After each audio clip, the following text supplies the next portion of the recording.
OPEN stock analysis and price predictions for Monday. This is 11th of August and onwards.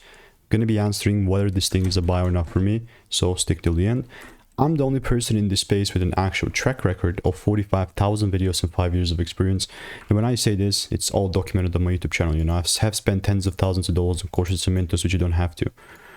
Especially over the last 5 years, I mean, I've accumulated this freaking knowledge that's not just informational. You know, I've actually done this and I've done it in front of your eyes.